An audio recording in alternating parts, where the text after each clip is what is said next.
Hey folks, Matthew Weiss here, and I'm here on behalf of Produce Like a Pro. I just completed a 4-part tutorial series on mixing urban music. The genres include urban pop, dance pop, R&B, and of course, hip hop. And I wanted to take a moment to show everybody something in the hip hop genre here. If you're mixing hip hop, it is inevitable that you are going to, at some point, be mixing vocals to a 2-track. And what that means is that you have all of the vocals tracked out, but the beat itself, the production, is all bust down to one finished stereo track.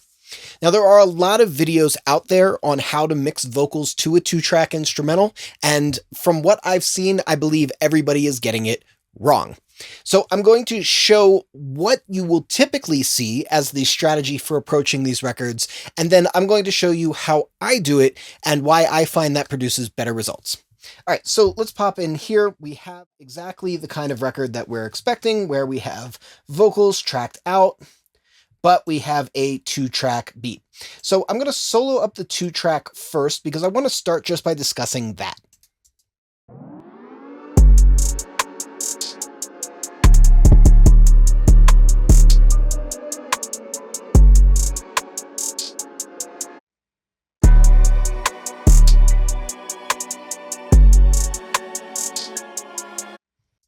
So it's a cool beat, it's got a vibe, and overall I think it's produced pretty well. However, there's a couple of things that are going to make this a little challenging. The first is that we cannot really target individual elements of this mix, and I think a little bit of crafty rebalancing would be really cool. Some rides on the chorus, for example, that choir sound, not chorus, but choir sound would be really fun. Being able to play with the 808 a little bit would be really cool. We can't do that. So that's one challenge, and frankly, there's just no way around that. We don't have separate trackouts, we don't have separate trackouts. The other issue that we have is that the beat has been printed very loud. The reason why this happens is because producers oftentimes sell their production online, and when they do this, they want to make sure that their production comes out really loud and competitive. The problem with this is that we get exactly what we've got going on here, which is some pretty significant pancaking, where we're kind of pushing all the sounds face first into a limiter and even distorting and clipping the output. So everything is getting really squared off and dynamically is kind of locked into one place. The reason I'm bringing this up is because it's going to matter down the road. So now I'm going to bring in the vocal and I'm going to explain what the general challenge is when it comes to this style of mix.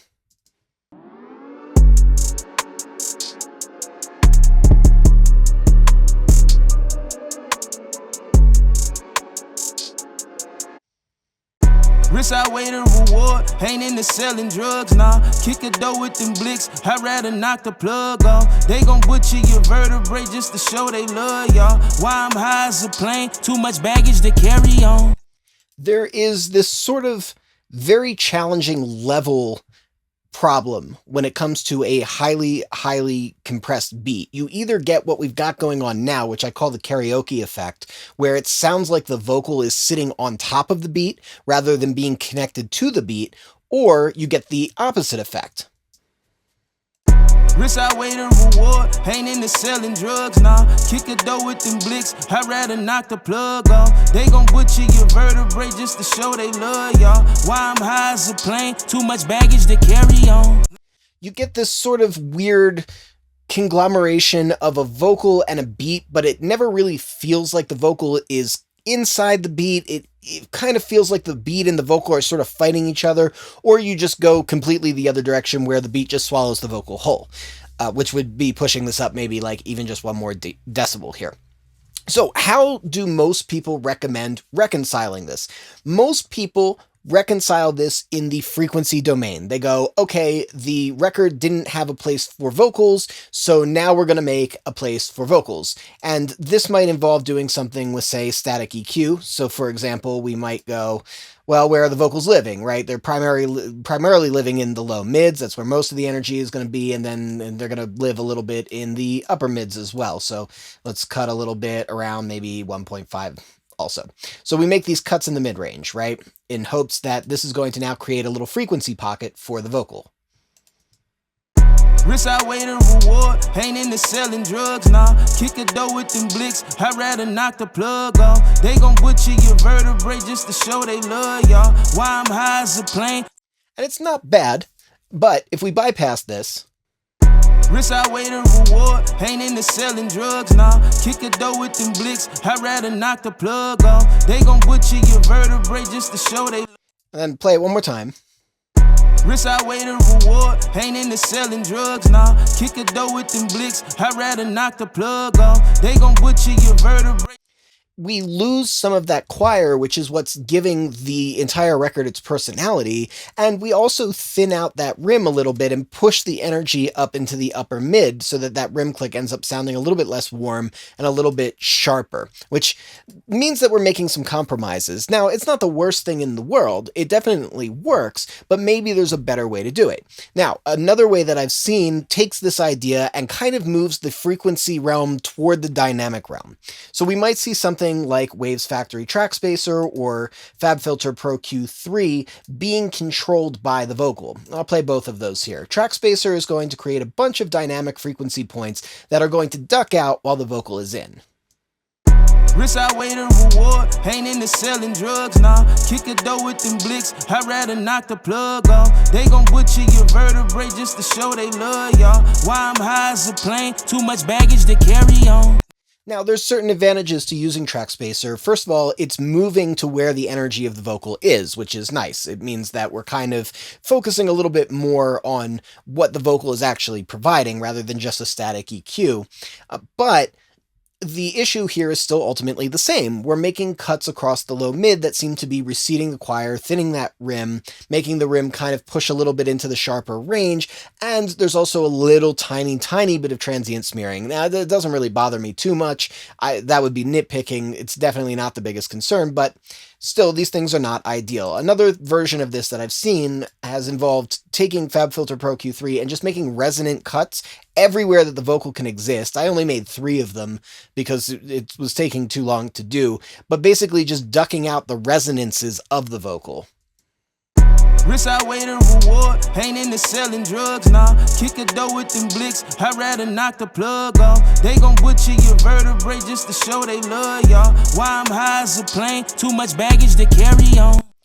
And this, again, it works to a certain degree, but all of these have a fundamental problem. They're all ignoring the actual issue that we're fighting. The actual issue that we're fighting here is that the amplitude of everything has been hyper-compressed before the vocal has been worked into the record. And so we don't have as much room for the vocal as we'd like to. And this is actually not the most egregious example because there's naturally a lot of space here, but that 808 is sustaining forever. That choir is sustaining forever. Everything is being pushed forward in a way where it's not really providing any actual natural dynamics that would allow the vocal to feel like it's inside of the beat. And here's the real key to hip-hop. The leading edge, the punch, and the transients can exceed the vocal level by a lot. And it still works because the transient energy is so fast, we don't necessarily hear it as level, we hear it as punch. And so this allows the vocal to feel like it's fitting into the record, even though amplitude-wise there are peaks that are well above the vocal, but the vocal still feels very forward. So let's examine how we can create that effect. And really the most important instrument in my mind here, the most important plugin I should say, or device, is going to be a transient designer. We can bring that leading edge and punch back into the record. So I'm going to take the record back down first, so we have our little karaoke effect going on here a bit. Risk outweigh the reward, ain't into selling drugs, nah. Kick a door with them blicks, I'd rather knock the plug off. They gon' butcher your vertebrae just to show they love y'all. Why I'm high as a plane, too much baggage to carry on. Nick never real, that's why we fell apart. Thinking they a match to that 40 spark. And you notice as soon as I engage it, the kick drum and the rim step forward. They become more present and more forward while everything else kind of lays back where it was. And now what was a karaoke effect no longer is a karaoke effect because now the vocal feels like it's still kind of inside of where the drums are hitting. Now, once we've done that and we've looked at it that way, we can take that further and we can start saying, okay, how can we make this more suitable to putting the vocal inside the record without making it feel like we're sinking the vocal back? And that's really the real key here. We're keeping the vocal nice and forward, but we're allowing other things to come forward for very brief periods of time and create that inside of the beat effect. There is an added benefit to that too, which is that it just improves the feeling of the kick and the rim because now they have real dynamics again. But let's continue this thought. How about we now take that choir, which is living on the sides here, it's our main stereo element, and we boost that up, but only on the sides. So now the choir is not going to step in front of the vocal in the middle, but it's going to come forward a little bit. So let's do a quick little before and after here. Risk outweigh the reward, ain't into selling drugs, nah. Kick a door with them blicks, I'd rather knock the plug off. They gon' butcher your vertebrae just to show they love y'all. Why I'm high as a plane, too much baggage to carry on. Niggas never real, that's why we fell apart. Thinking they a match to that 40 spark. So now we're getting a very different effect here, right? Instead of making something else smaller to fit the vocal in, we're actually making the beat bigger to fit the vocal in. We're getting more punch from the drums, we're getting more presence from the choir, but we're doing it in a way where it feels like the vocal is still nice and present and forward. So I think this is a much stronger approach overall, and I've done this too many records to count. If I were to guess, I would say probably somewhere near 1,000. And I'm not sure I'm exaggerating that. At least 500 for sure, because I've been doing this a long time.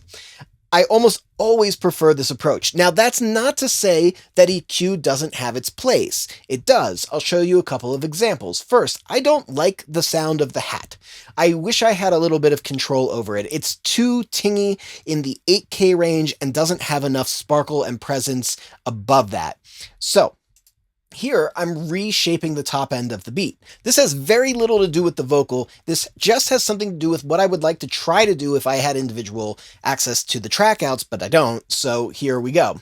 We're going to get a little bit of presence right in here, cut that tinginess that's around 7-8K, and then lift the top end. Risk outweigh the reward, ain't into selling drugs, nah. Kick a door with them blicks, I'd rather knock the plug off. They gon' butcher your vertebrae just to show they love y'all. Why I'm high as a plane, too much baggage to carry on. Niggas never real, that's why we fell apart. Thinking they That hat might feel a little bit loud if you're not used to this style of record, but honestly, that hat is driving the rhythm so much that having it nice and present and forward and on top really helps things out and is very much typical of the style. And then here, the 808 feels a little bit too buzzy to me, like it's pushing a little bit too much of the harmonic energy. I think it's better to have too much than too little, but having individual access to it would be really, really nice because I could EQ that 808 and shape that distortion a little bit. I don't, so I have to get a little creative. What I've got going on here is a multiband compressor. It's being triggered by the subs. That's what this line is. It's saying, I'm going to detect when the 808 hits. But when the 808 hits, I'm going to attenuate what's centered around 500 hertz. So if we think about the way the 808 is shaped, it's squared off, which is producing harmonics that are going way up the frequency scale. That 500 hertz harmonic is too buzzy, and particularly when we're trying to make some room for the vocal, that's the main thing that's getting in the way. So if I can control that harmonic off of the 808, then I can make a little bit more room for the vocals and generally improve the sound overall. So here I'm specifically triggering this dynamic band to cut when the 808 hits. I've also taken off like not quite half a dB of that range just in general to make room for the vocals. So it's not that EQ has nothing to do with it. EQ does have something to do with it. The production was made without vocals present, so there were no EQ decisions made with vocals there. So it's not surprising that there is some frequency content that does need to be very slightly dipped, but you'll notice I'm not taking out a lot. I'm being very cautious about it because I don't want to lose the power of the kick drum. I don't want to lose the warmth of the rim. I don't want to lose the presence of the choir. So I'm being very, very careful with my EQ move here. Let's do it before and after. Risk outweigh the reward, ain't into selling drugs, nah. Kick a door with them blicks, I'd rather knock the plug off. They gon' butcher your vertebrae just to show they love y'all. Why I'm high as a plane, too much baggage to carry on. Niggas never real, that's why we fell apart. Thinking they a match to that 40 spark, trying to catch a ride.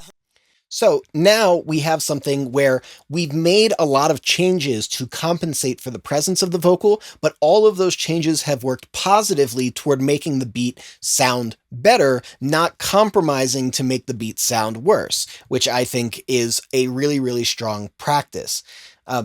Just for fun, let's cut this range a lot more so we can really hear what it's doing. Risk outweigh the reward, ain't into selling drugs, nah. Kick a door with them blicks, I'd rather knock the plug off. They gon' butcher your vertebrae just to show they love y'all. Why I'm high as a plane, too much baggage to carry on. Niggas never real, that's why we fell apart. Thinking they a match to that. And by the way, we can also make one other adjustment here, which I think is kind of neat. Let's set this right back. Let's say that we have that 808 and we want to have the hit of the 808 a little bit more present, but we still want to be making this cut. We can do that with the attack time of the compressor. If I slow the attack time down a little bit, I can keep a little more knock on the 808, but still cut the sustain. I'm going to slow the release a little bit as well. Risk outweigh the reward, ain't into selling drugs, nah. Kick a door with them blicks, I'd rather knock the plug off. They gon' butcher your vertebrae just to show they love y'all. Why I'm high as a plane, too much baggage to carry on. Niggas never real, that's why we fell apart. Thinking they a match to that 40 spark, trying to catch a ride. Now, it's not perfect. Ideally, that 808 would not be so clipped, but considering the limitations that we're working within, I think this is a really, really good solution. And just to compare again, remember, this is where we were coming from. Risk outweigh the reward, ain't into selling drugs, nah. Kick a door with them blicks, I'd rather knock the plug off. They gon' butcher your vertebrae just to show they love y'all. Why I'm high as a plane, too much baggage to carry on. Niggas never real, that's why we fell apart. Thinking they a match to that 40 spark. So the beat feels small, doing it the typical recommended way. The beat feels big, doing it the way that I like to approach it. All right, thanks for tuning in. If you dig this video, hit that like button. If you want to catch more videos like this, make sure you're subscribed to Produce Like a Pro. And of course, I will catch you next time.